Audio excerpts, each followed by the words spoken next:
Hello everyone and welcome to Today in Ethereum, a daily briefing on the latest in Ethereum.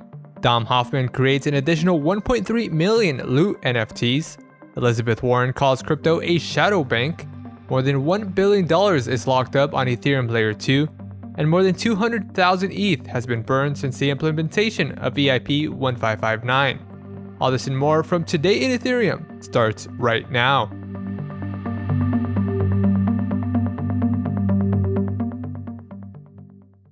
Dom Hoffman, creator of the Loot project, announced on Twitter the launch of More Loot, an extension of the original text-only NFT. More Loot has a new dynamic supply of 1.3 million items, with an estimated 250,000 More Loot NFTs to be minted each year. The original Loot featured a max supply of less than 8,000 NFTs and reached a peak floor price of 20 ETH. Within an hour of the More Loot drop, the floor price of original Loot sank to 7 ETH, causing holders to worry about the impact of the new supply. At the time of launch, the gas cost associated with minting the More Loot NFT was higher than the floor price, meaning it costs users more to mint than to buy on secondary markets. It's likely Hoffman released More Loot not for users to make a profit, but for holders that were left out in the first drop to be able to participate in the Loot community.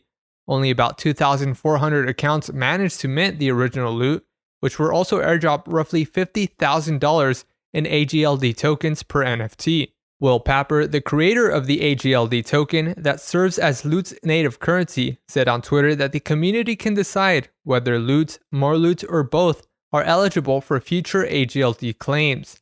The AGLD contract supports any underlying NFT for claims, so there is nothing stopping the community from deciding to expand the pool of AGLD holders. It appears unlikely that More Loot will ever be worth as much as the original Loot, considering the Loot market cap would have to reach $1 billion for each More Loot NFT to be worth $1,000.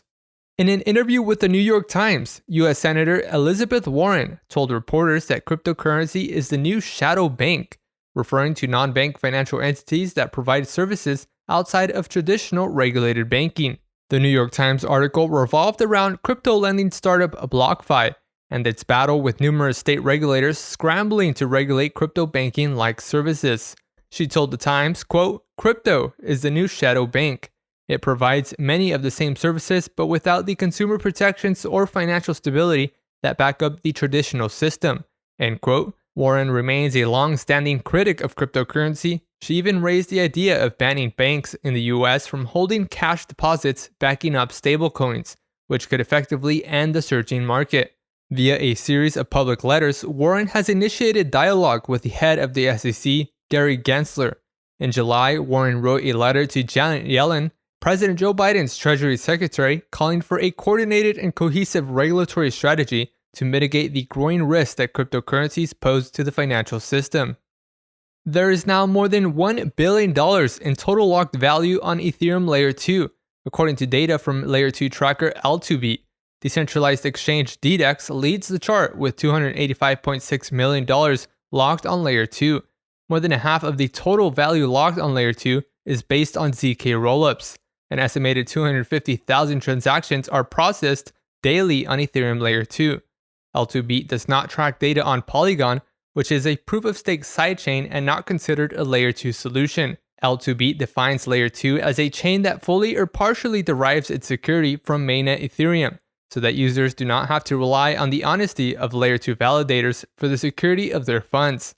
Although Ethereum is already transitioning into a proof-of-stake consensus, there is still a place for Layer 2 scaling.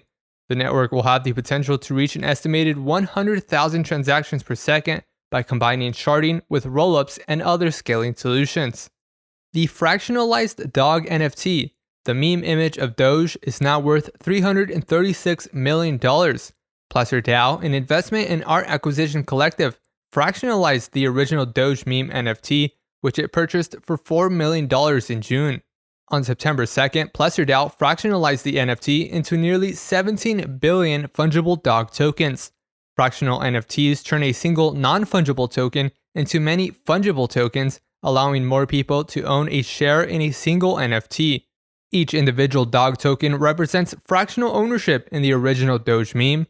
Dog tokens currently sell for 0.019 cents and reached a peak market cap of more than $500 million on September 3rd. PlesserDAO still holds 55% of the Dog token supply. Since its release, Dog investors and PlesserDAO members have created spin-offs of the token. PlesserDAO member Matt Condon created Doggos, a spin-off of Dom Hoffman's Loot project. Doggos can be claimed for free by anyone with a wallet containing Dog token. And lastly, more than 200,000 ETH has been burned since the implementation of EIP 1559. The burn rate has surpassed the rate of new ETH being minted, causing the cryptocurrency to become deflationary over the past day. EIP 1559 uses a hybrid system of base fees and tips to more evenly incentivize miners in periods of high and low network congestion. Rather than incentivizing the highest bidder, all transactions use the same base fee, which is burned while miners keep the tips. However, the influx of new users has kept Ethereum gas fees astronomical. This has been a roundup of today's top news stories from today in Ethereum. Please support this podcast by subscribing on castbox.io, subscribe to our newsletter at todayinethereum.substack.com, or visit us on the web at ether.fm. Thanks for listening. We'll see you tomorrow.